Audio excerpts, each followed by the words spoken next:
کچھ جگہ ریفلیکٹ ہوتا ہے، باقی ریفلیکٹ نہیں ہوتا. اچھا، اب اگر آپ پاکستان کے، اب میں آپ کے سامنے بنیادی فیکٹس رکھتا ہوں جس کی وجہ سے میں آج سمجھتا ہوں کہ پاکستان اپنے بنیادی جو ساتھ کے پیئر کنٹریز ہیں ان سے بہت بری طرح پیچھے رہ گیا ہے. اب اس میں سب سے بڑا جو فیکٹر ہے، سب سے بڑا فیکٹر جو ہے، اور جو ہماری توجہات سے بالکل ٹوٹلی ہماری توجہات سے باہر ہے، وہ ہے آبادی. اب اس 25 سال میں پاکستان کی آبادی کا جو انکریز ہے وہ تقریباً 80% ہے. درست. 80%. ہماری آبادی اس وقت جو تھی وہ 150 ملین کے قریب تھی، آج ہماری 250 ملین کے قریب ہے. ہم نے 10 کروڑ آدمی ایڈ کر لیا اس دوران میں. ٹھیک ہے، انڈیا تو یہ تقریباً 80% کا انکریز ہے. فنومینل، بہت بڑا انکریز. اچھا، انڈیا، بنگلہ دیش اور ویتنام، ان تینوں میں یہ انکریز جو ہے وہ 30 سے کم ہے. ان تینوں میں یہ انکریز 30 سے کم ہے، میرا 80 ہے.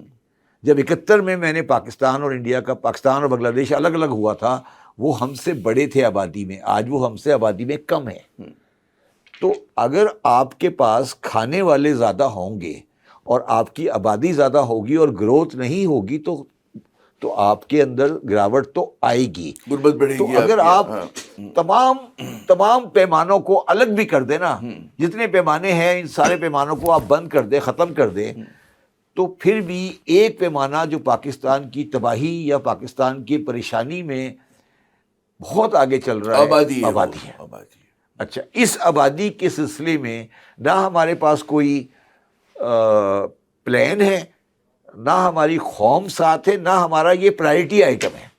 بات بھی نہیں کرنا چاہ رہے صحیح طرح سے. پہلے زمانے میں آبادی کے بارے میں بات ہوتی، بچے کم خوشحال کرانا، بچے دو ہی یا اچھے، فیملی پلاننگ یا آج کوئی گورنمنٹ اس کے بارے میں گفتگو نہیں کرتی. تو آن اے لائٹر نوٹ، یا تو ہم عوام کی فوج تیار کر رہے ہیں، شاید ہمیں کسی سے لڑنا ہو کسی وقت، شاید نمبر کی جنگ کی تیاری ہو رہی ہے شاید، مگر وہ میں لائٹر نوٹ پہ کہہ رہا ہوں. لیکن جدید جنگیں جو ہیں وہ کہتے ہیں افراد کی قوت پہ نہیں ہوتی نا، ٹیکنالوجی علم پر ہوتی ہے. اچھا، اب آ جائیں دوسری چیز کے اوپر جس نے پاکستان کی معیشت کو میں کہتا ہوں بہت بڑا نقصان پہنچایا ہے. وہ یہ ہے کہ میری ایکسپورٹ 2000 میں تقریباً 10 ارب تھی، 10 ارب ڈالر. آج میری ایکسپورٹ جو ہے وہ تقریباً 30 سے 35 ارب ڈالر ہے. انڈیا کی ایکسپورٹ جو ہے وہ 42 ارب ڈالر تھی، جو آج 770 ارب ڈالر ہے. بنگلہ دیش جو ایک ڈھیلے کی کاٹن پروڈیوس نہیں کرتا، وہ 45 ارب ڈالر کی ایکسپورٹ کرتا ہے. اور جو آپ کا جو ویتنام ہے وہ 575 ارب ڈالر کی ایکسپورٹ کرتا ہے. تو مجھے یہ بتاؤ کہ آپ خواہش تو کر رہے ہو اور ایکسپورٹ نہیں کر رہے، تو وہ کیسے بیلنس ہوگا؟ وہ چیز کیسے بیلنس ہوگی جو آپ کے لیے بنیادی چیز ہے، جو آپ کا کبھی بیلنس نہیں ہو سکے گا؟ پرسنٹیج کے حساب سے اگر آپ اس کو اور ہمارے ناظرین کے لیے بیان کر سکیں کہ پاکستان کی 250% بڑھی، اور خدا آپ کا بھلا کرے بھارت کی 1733 جی ہے نا، بنگلہ دیش کی 800%، جی، اور ویتنام کی 3285%. جی اب کوئی کمپیریزن نہیں ہے، کوئی کمپیریزن نہیں ہے. اب میرا مقصد ہے پاکستان کا کمپیریزن اب ان ملکوں سے نہیں ہے. اب ہم سب سہارن افریقہ سے کمپیریزن کر سکتے ہیں. تو یہ میں نے آپ کو کہا نا، وہ ملال نہیں ہے. وہ مجھے اس بات کی کریے کہ ملال نہیں ہے اس چیز کا. اچھا، اب اس پہ ہی آ جائیں. اب اسی ایکسپورٹ کے کم ہونے کا اگلا افیکٹ دیکھ لیں جس سے یہ ساری میرا ذہن شروع ہوا. 2000 میں انڈین روپی کتنے کا تھا، آج ان کا روپیہ کتنے کا ہے؟ میرا روپیہ اس وقت کتنے کا تھا، آج ان کا روپیہ کتنے کا ہے؟ میرا روپیہ 2000 میں 54 روپے کا ڈالر تھا، آج میرا روپیہ 280 کا ہے. 495% ڈیویلویشن ہو چکی ہے. ٹھیک ہے. انڈیا کا جو روپیہ ہے وہ آج 91 روپے کا، 90 روپے کا ہے. ان کی 104% ڈیویلویشن ہوئی ہے. یہ جو اتنا بڑا فرق آ گیا نا روپی کا، اس نے بہت ساری چیزوں کو آگے ٹرانسلیٹ کیا ہے، میں آپ کو آگے ایکسپلین کروں گا. درست. اچھا، سملرلی بنگلہ دیش وہ بھی 100 سے نیچے چل رہا ہے. 132% ان کا جو ہے وہ ہوا ہے، مطلب devaluation. ڈیویلیویشن. ہمارا 449 جیسا کہ آپ فرما رہے ہیں، 449 جی 132، اور ویتنام کا صرف 85%. یس. تو آپ مجھے یہ بتائیے کہ جب آپ کے لیے آپ کی کرنسی اس طرح نیچے گر رہی ہے تو آپ معیشت کو کیسے چلا سکیں گے؟ اب آ جائیں چوتھی ایک اگلی چیز پر، جی ڈی پی پہ. G D P. آپ کا جی ڈی پی 72 بلین تھا، آج آپ کا جی ڈی پی 411 415 416. ٹھیک ہے. ان کا جی ڈی پی 468 تھا انڈیا کا، آج وہ 4000 بلین ہے. 4000 1 ٹریلین 782% اضافہ ہے. 782% اضافہ ہے جی ڈی پی میں. ٹھیک ہے. اور یہی بنگلہ دیش کی پوزیشن ہے، اور یہی اس کی پوزیشن ہے. ویتنام کی تو 1558% ہو گیا بھائی. بنگلہ دیش 689 ہے جی، اور ہم جو ہے مظلوم 469%. اچھا. اب اس میں سب سے زیادہ دکھ کی بات ہے وہ یہ ہے کہ پاکستان اس پورے علاقے میں واحد کنٹری ہے جس کی جی ڈی پی گروتھ 2000 میں 4.45% تھی، جس کی جی ڈی پی گروتھ آج 3 کے ہم ایکسپیکٹ کر رہے ہیں 25 میں. اور انڈیا کی 5 تھی، آج وہ 7.5 ہے. اور بنگلہ دیش کی پیچھے گری ہے، اور ویتنام کی 8% ہے. اور انڈیا کی یہ جی ڈی پی گروتھ صرف 1 سال کی نہیں ہے، یہ انڈیا کی جی ڈی پی گروتھ تقریباً کوئی 12 سال پہ مشتمل ہے، جو کنٹینیوسلی 5+ چل رہی ہے. 12 سال. ٹھیک ہے. اچھا، اب آپ آ جائیں پر کیپیٹا انکم. اچھا، اب جو میں جس چیز کو بہت اہمیت دیتا ہوں وہ ہے کہ ہماری جو بہت بڑی چیز ہے، جو بہت بڑا چیز ہے، ہمارے ملک کی 28% آبادی، پہلے 29 تھی، آج 28% آبادی شرح غربت سے نیچے رہ رہی ہے. ٹھیک ہے. انڈیا کی یہ آبادی 2000 میں 26 تھی، آج ان کی شرح غربت سے نیچے والی آبادی رہنے والی 2% ہے. ٹھیک ہے. بنگلہ دیش میں وہ 48% تھی، 48، آج وہ 21% ہے. ویتنام میں وہ 29 تھی، آج وہ 2% ہے. اور لقمہ لگانے کی مجھے تو اجازت دیں، پاکستان اگر مجھے سب سے پہلے والی سلائیڈ پہ جاؤں پاپولیشن سے، تو تم پیدا کر رہے ہو غریب. پیدا کرو، میں تو کہہ رہا ہوں پیدا کرو، مگر امیر پیدا کرو نا. آپ تو پیدا بھی کر رہے ہو، پیدا بھی غریب کر رہے ہو. یہ حیرت انگیز بات ہے کہ پاکستان میں ٹرینڈ ریورس ہوا ہے. ہماری یہاں مسلسل غربت نیچے ہو رہی تھی، لیکن گزشتہ 5-6 سال میں غربت کی شرح میں اضافہ ہوا. ہم کہتے ہیں نا 21-22 سے ہم 28 پر آ گئے، 29 پر آ گئے، 29 ہے effectively. بات یہ ہے نا 28.9 29%. دیکھو عامر، یہ تو فیکٹس ہے نا، یہ جھوٹ تو نہیں بولیں گے نا. یہ تو مطلب کوئی آپ سرکاری اعداد و شمار ہیں بھائی. اچھا، اب جو چیز ہماری بہت بڑی چیز ہے جو ہم لوگ بار بار کرتے ہیں، اور آپ کسی انڈسٹریلسٹ کو بلائیں گے وہ بھی آپ کے سامنے ایک بات کرے گا اور جینون کرے گا، وہ ہے عامر بجلی کی، انڈسٹریل بجلی کی پرائس. اچھا، اس میں ایک بڑا انٹرسٹنگ ٹرینڈ ہے. 2000 میں سے 2025 تک میری پرائس انکریز 30% ہے. میرا 10 سینٹ سے ایوریج میں 13 سینٹ چلا گیا. میں انڈسٹریل بجلی کی بات کر رہا ہوں. ٹھیک ہے.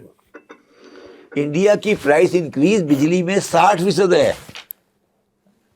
ان کی بجلی زیادہ مہنگی ہوئی ہے، وہ 4 پہ تھے، 4 سے وہ 10 پہ چلے گئے. بنگلہ دیش بھی زیادہ ہے ہماری، مگر ہمارا جو 2000 کا بیس تھا وہ 10 سینٹ تھا، وہ بہت ہائی تھا.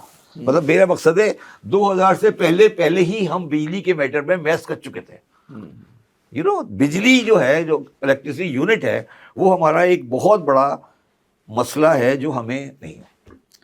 اب اس سے آگے چلیں. ہمارے ہاں 2000 میں اگر سرکاری اعداد و شمار کے مطابق 166 آدمی کا ڈیتھ ہوئی تھی ٹیررزم میں. 2025 میں وہ 3500 سے اوپر ہو گئی ہے. انڈیا میں وہ 600 تھی، وہ 90 رہ گئی ہے.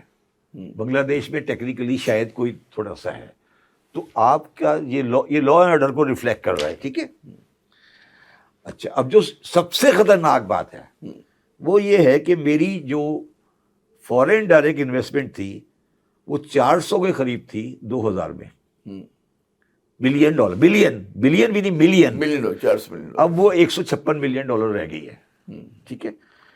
انڈیا میں وہ 80 بلین تھی. 80 بلین 2000 میں. 2000 میں. آج 1 ٹریلین ہے. واو.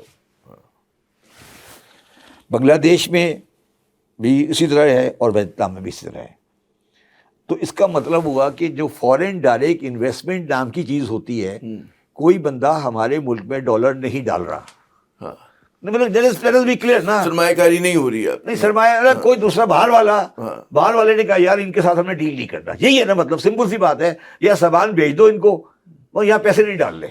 جو کمپنیز ہیں وہ بھی جا رہی ہیں. نہیں وہ تو ایک الگ سبجیکٹ ہے. مگر میں یہ کہہ رہا ہوں کہ یار میرے نئے پرانے پیسے تو پڑے ہیں نا, نئے پیسے میں نے نہیں ڈال لے. آپ کا اسٹاک ایکسچینج بے شمار 1,80,000 پوائنٹ پہ پہنچ گیا, مگر اس میں فورن ڈائریکٹ انویسٹمنٹ کم ہو گئی. آپ کو پتہ یہ بات. تو اس کا مطلب ہے لوگوں نے, باہر والوں نے پیسے نکالے ہیں, ڈالے نہیں ہیں. ٹھیک ہے, آگے چلے.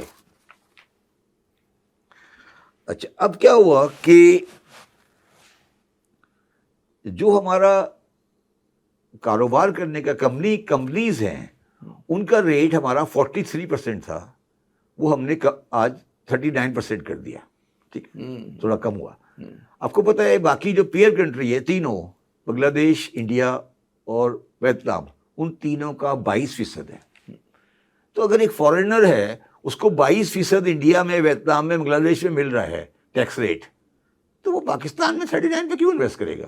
سمپل سی بات ہے نا. اور سب مل ملا کے تو زیادہ ہو جاتا ہے نا. میں تو کہہ رہا ہوں بیسک تو لے لو یار, بیسک کی بات کرو نا, تو وہ بھی آپ کا نہیں بنتا نا جی.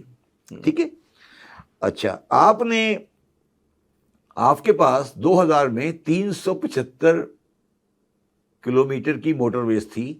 اس وقت انڈیا کے پاس صرف 92 کلومیٹر کی موٹر ویز تھی. آج ان کے پاس 11,000 ہے, آپ کے پاس 2,500 ہے.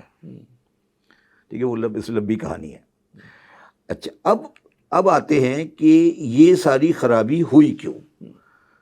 جو آپ کا بنیادی اکنامکس کا چلانے کا جو آپ کا بیس تھا وہ ایگریکلچر تھی.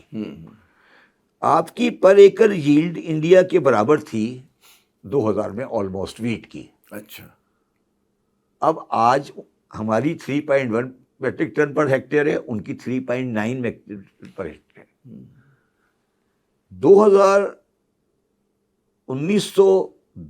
2000 میں ہم 11 ملین بیلیں پیدا کر رہے تھے, آج ہم 5 ملین بیلیں پیدا کر رہے ہیں. وہ 2011 میں 14 ملین بیل 2000 میں 14 ملین بیل پک رہے تھے, آج وہ 30 ملین بیلیں پیدا کر رہے ہیں, وہ بھی اچھی کوالٹی کی. کیا تباہی ہے. ٹھیک ہے. اچھا, اب آ جاتے ہیں ایک بڑی امپورٹنٹ چیز کے اوپر جو پاکستان کا کریڈٹ ہے. پاکستان کا کریڈٹ یہ ہے کہ پاکستان کی ہوم ریمیٹنس 2000 میں $1 بلین کے قریب تھی. آج وہ $38 بلین ہے, 3,800% انکریز ہوا ہے. ٹھیک ہے. انڈیا کی 14 بلین تھی, آج وہ 132 ہے, ان کا انکریز ہم سے بہت کم ہے. تو اب اس کا مطلب یہ ہوا کہ پوری پاکستان کی اکنامکس لیبر کی ریمیٹنس پہ کھڑی ہے. اگر خدا نہ خواستہ اس ریمیٹنس میں کوئی ہلچل آ جاتی ہے تو پاکستان کی اکنامی کلیپس کر جاتی ہے. یہ $38 بلین جو آپ کا ریمیٹنس سے آتا ہے, جو 40 کے آس پاس آپ ایکسپیکٹ کر رہے ہیں, یہ پاکستان کی معیشت کی ریڑھ کی ہڈی ہے, لائف لائن ہے. میں آپ کو اس پہ آگے اس کی اور بتاؤں گا. ٹھیک ہے. اچھا, اب جو اس میں ایک چیز جو بڑی انٹرسٹنگ ہے وہ ہے عامر, ہمارا کنزمپشن پیٹرن. کنزمپشن پیٹرن کا مطلب یہ ہے کہ جیسا میں نے کہا نا کہ دماغ ہے کم اور سر زیادہ ہے. ہم سارے بادشاہ لوگ ہیں, ہم سارے امپورٹ بیس چوئنگم, کافی چاکلیٹ کھانے کے عادی ہیں. تو کتوں کو بھی ان سے نہلاتے ہیں امپورٹڈ شیمپو کتوں کو لاتے, ٹھیک ہے. ہاں میرے لیے یہ بڑا اہمیت رکھتا ہے کہ میرا امپورٹ ٹیرف ایوریج میں کیا ہے, کہ میں امپورٹ کو کس ریٹ پہ ڈیوٹی پہ لگا رہا ہوں. میرا امپورٹ ٹیرف آج, پہلے میرا 23 تھا, آج 11 ہے. انڈیا کا امپورٹ ٹیرف 33 تھا, آج 16 ہے. تو اس کا مطلب ہے انہوں نے ابھی امپورٹ کو کھلے عام نہیں کیا کہ یہ بھی آ جائے وہ بھی آ جائے, چائنیز بھی آ جائے, انڈر وائز چائنیز آ جائے. تو بنیادی مسئلہ یہ ہے کہ میں نے امپورٹ کو اتنی آزادی دی ہوئی ہے کہ میں اس کو اپنی لوکل انڈسٹری کو کسی طریقے سے بچا نہیں سکا. مار دیا آپ نے, تباہ کر دیا. کھلونوں کے آپ کے ختم ہو گئے. کتنی انڈسٹری جو بنتی تھی اچھا, یہاں اس میں بھی میں ایک لائٹر نوٹ پہ ایک بات کہتا ہوں. یار دیکھیں, ہماری تاریخ میں ہم عرب سے آئے ہیں, وہاں تجارت ہوتی ہے, صنعت نہیں ہوتی ہے. اسلام میں صنعت نہیں ہے. آپ مجھے غیر اسلامی کام کرنے کی کوئی نہیں کوشش. یہ صنعت جو ہے نا, یہ تو کام ہی نہیں ہے, مستری مزدور کرتے ہیں. ہم تو تجارت والے لوگ ہیں نا, چیزیں خریدی بیچی, چیزیں خریدی چیزیں بیچی. آپ ہمیں کہہ رہے ہو صنعت لگاؤ. ہم عرب کلچر کے لوگ ہیں, ہمارا کام تجارت ہے. ادھر سے اونٹ پہ اٹھایا ادھر چھوڑ دیا, ادھر سے اٹھایا ادھر چھوڑ دیا. اب آپ مجھے کیا ہنس رہے ہو تم یار؟ اب مجھے آپ کہہ رہے ہو کہ تجارت اچھا میٹافر ہے, لیکن اس زمانے میں صنعت تو کہیں بھی نہیں ہوا کرتی. تو کیا بات کر رہے ہو؟ انڈیا میں صنعت تھی, چائنا میں صنعت تھی, عرب میں صنعت نہیں تھی. ہاں دستکاری ہوتی تھی اور جو بھی. ہم عربی لوگ ہیں, ہمارا کیا تعلق ہے صنعت سے؟ فیکٹری کس بات کی یار؟ فیکٹری لگانا چاہتا ہوں تو مکہ مدینہ میں فیکٹری لگواؤ گے؟ کیا کہہ رہے ہو تم مجھے کیا کہہ رہے ہو؟ بردے مکہ مدینہ میں فیکٹری لگاؤں میں تاجر ہوں یار. ادھر سے سامان لیا ادھر بیچ دیا, ادھر سے لیا ادھر بیچ دیا. یہی ہمارا ہے نا, دھندا تو ہمارا یہی ہے نا. تو جیز تو میری وہی آ رہی ہے نا یار, تجارت والی. اب تم مجھے کہہ رہے ہو شپر صاحب فیکٹری لگا لیں. شپر صاحب نے فیکٹری تھوڑی لگانی ہے, ایک کاروبار. اچھا, اس کا بھی بڑی انٹرسٹنگ بات ہے, جو تجارت ہوتی ہے نا عامر, اس میں ریٹرن میکسیمم 6 کوئک بھی ہے لیکن 6 مہینے 8 مہینے میں آ جاتا ہے. ہاں کوئک ہے نا, جلدی آتا ہے. انڈسٹری میں تو 25 سال بھی لگ سکتے 25 سال ہے. تو یہ ہمارے انڈسٹری جو ہے نا, انڈسٹری یہ ہمارے جینز میں نہیں ہے. میں سیریسلی کہہ رہا ہوں آپ کو یہ بات, انڈسٹری ہمارے جینز میں نہیں ہے. مینوفیکچرنگ ہمارا مسئلہ ہے, یہ مینوفیکچرنگ فالٹ ہے. نہیں, ہم نہیں کر سکتے. مینوفیکچرنگ میں ویٹ کرنا پڑتا ہے. آپ تجارت میں چلے خیر. اچھا اگلا آ جائیں. اب ایک اور بڑی انٹرسٹنگ بات, جو بہت کم لوگ کبھی آپ سے اس کے بات کریں گے, جو کرنسی ان سرکولیشن ہے. کرنسی ان سرکولیشن, جی, یہ جو آپ نوٹ آپ کے پاس پھر رہے ہوتے ہیں, اور پوری منی سپلائی میں اس کا کیا حصہ ہے, یہ آپ کو بتاتا ہے کہ کتنی کیش اکنومی ہے. پاکستان میں کرنسی ان سرکولیشن اس وقت 27% ہے, جو کہ one of the highest in the world ہے. انڈیا میں کرنسی ان سرکولیشن 12% ہے, بنگلہ دیش میں 13% ہے, اور ویتنام میں 10% ہے. تو اچھا یہاں بھی وہ ہمارا آ جاتا ہے. اس میں گرے اکانومی آپ کی چل رہی ہے, جس کو گرے اکنومی چل رہی ہے, بلیک کہیں گرے کہیں جو بھی کہیں. تو یہاں بھی ہمارا تھوڑا سا دین آ جاتا ہے کہ یار کیش پہ ڈیل کرو. بینک کی ویسے ہی حرام ہے, جعلی کام ہے.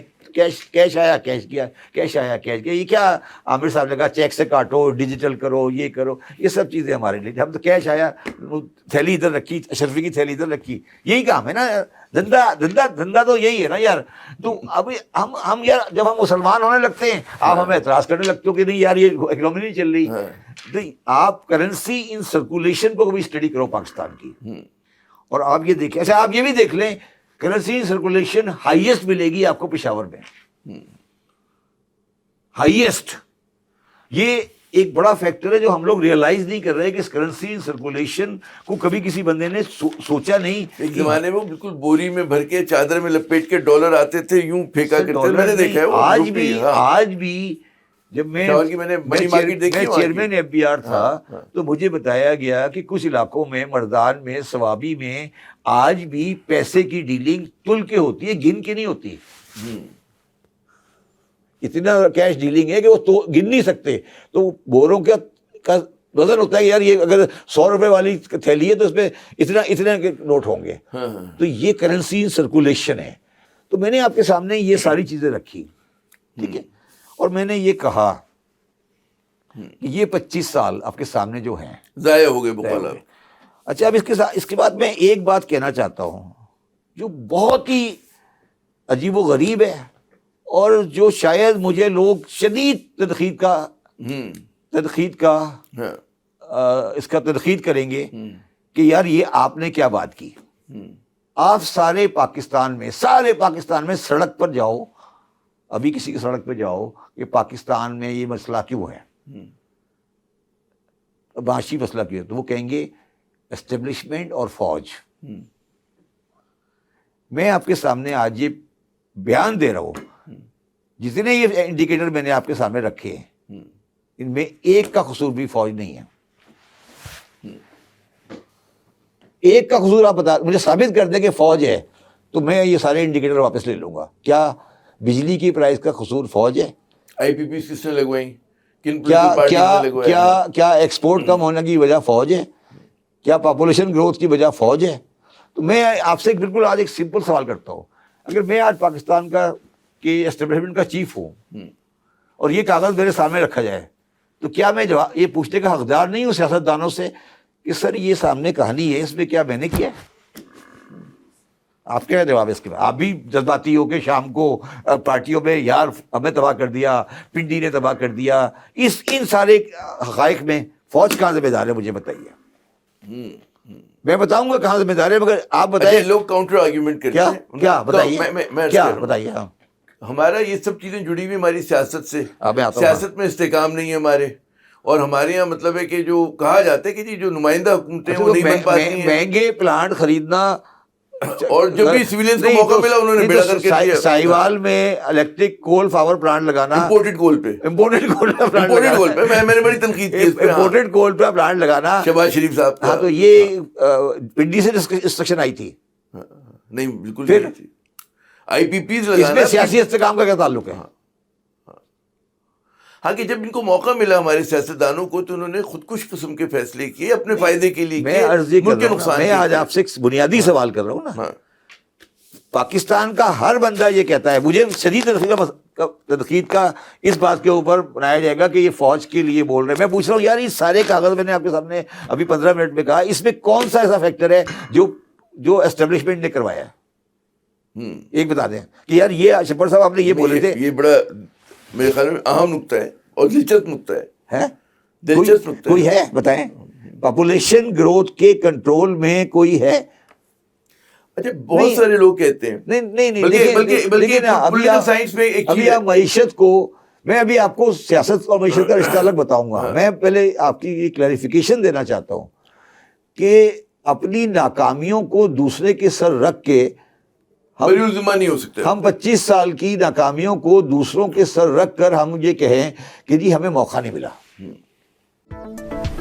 For more updates, subscribe now and press bell icon.